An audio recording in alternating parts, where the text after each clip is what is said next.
Okay, the stop is up, so it's navigating. Say you're going down the highway, you don't know where you're at, and you see traffic stopping on the freeway ahead of you. Simply hit detour, and it's going to give you a new route around the route you've chosen, and it's going to calculate it that quick and give you a way around where you're at. So it'll tell you to get off on such and such off ramp, turn here, go there. We've actually used this. Never expected to use this. Have come across traffic. It's like, okay, let's use it. Wow, that really worked great. One of the things we like, the arrival time here for this route. The arrival time is impeccable on this unit. It really tells you when you're going to get to your destination, unless of course you stop and change things, but then it will update and give you the new one. It's really cool. Here's how it shows you the directions. This tells you all your turns, how far they are away. Use it all the time. This is kind of the arrow that pops up, say like when you're going to turn right in 0.2 miles. As you get closer to that turn, it'll blow up everything on the screen. It'll add an arrow like this, much larger than normal, to show you which way to go in your immediate destination. And then once you've made that turn, it'll go back to the main mapping page. It's really cool, works really well, and this is kind of an example of what it looks like. So that'll give you your whole trip on the right side here, so you know where it's taking you. Now let's go back and see if we can do something with routes. We'll stop that. Where to? Once again, you have to hit it kind of hard because it's made so that the touch of a motorcycle glove doesn't immediately make it change the windows. If this were a automotive unit, this right here would be changing the menu. You have to you have to give a little bit of force, and it works really well. They did a great job on figuring that out. Now if I want to go to Fortuna, California here, I hit go, navigate from the beginning. Okay, yes. It's calculating the route all the way to Northern California from Southern California. Okay, as I'm navigating, I can go where to, routes, active route, and I can add or remove points.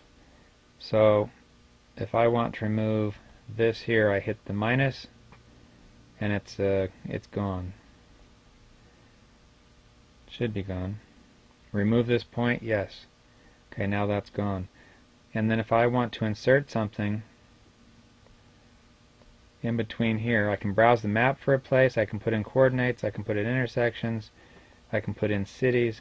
So if I want to find a city nearby and I want to go through that, I select it, and that has been added in here. So I can add points in between. I can add a new endpoint. Okay, I want to go farther up the coast. I want to go to my favorites. I want to go to, and it gives you the selections by how far away they are. Pretty cool. Once you start learning that, it's easier to use the unit. So we'll use this place, and we'll go back.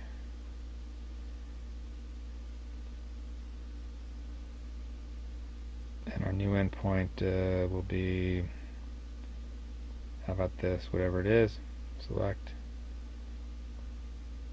So that has been added as my new endpoint. So you can actually edit this while you're moving.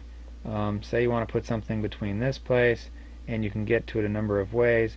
Add that, hit back, it'll recalculate it, go back to the map, it'll recalculate and add it to your route. Really cool. I have certainly used that.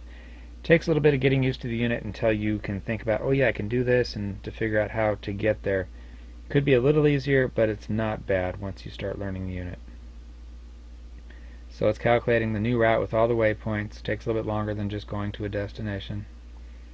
Still doesn't take very long, and I'm doing it indoors with the antenna not working as well as it would outdoors. Your on-off power button is over here. You have to hold it in. So if you hit it by mistake or grab the unit wrong and you don't hold it for long, it's not going to turn it on or off. If you hold it till it comes on. You can set your opening screen with any photo you want. Here's the connector on the bottom that goes in the motorcycle mount.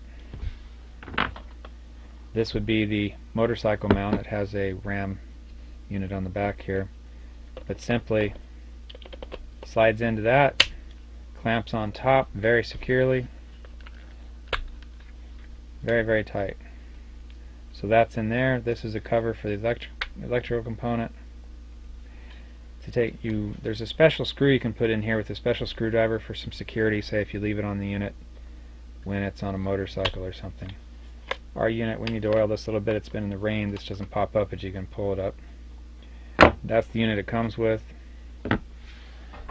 Then you use one of these deals here to put it on the motorcycle, and then you can switch it around, tighten up this nut, and it's a really good system. It does allow you to manipulate it quite extensively.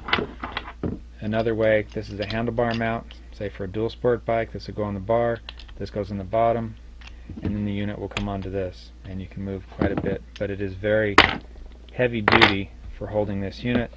This is the cover the unit comes with. Pretty sturdy, pretty nice to have.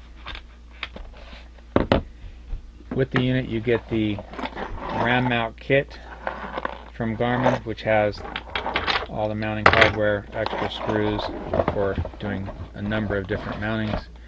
This again is the box here. It's one great unit. We gave it a very high score. The only thing that kept it from getting a perfect score was we would have liked a ambient temperature gauge on this, because we've been in a lot of freezing rain. We'd like to know how close to freezing it is. That would have really helped us.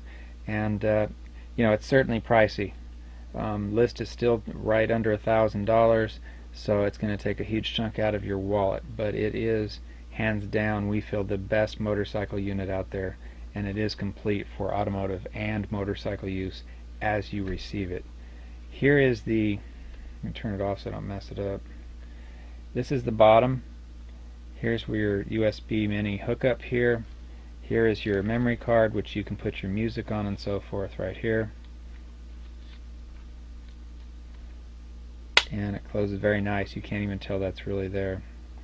You can do your brightness with this button. You can change your screens with that button, and this is the zoom in, zoom out. Volume is also done with these when you're on the right screen and you have power to it. So, antenna's built in. Very nice. You don't have an antenna in the way or to manipulate or to fall off, because we've had antennas fall off of older units for that reason. So that's it for the Zumo 550. We highly recommend it if you can afford it.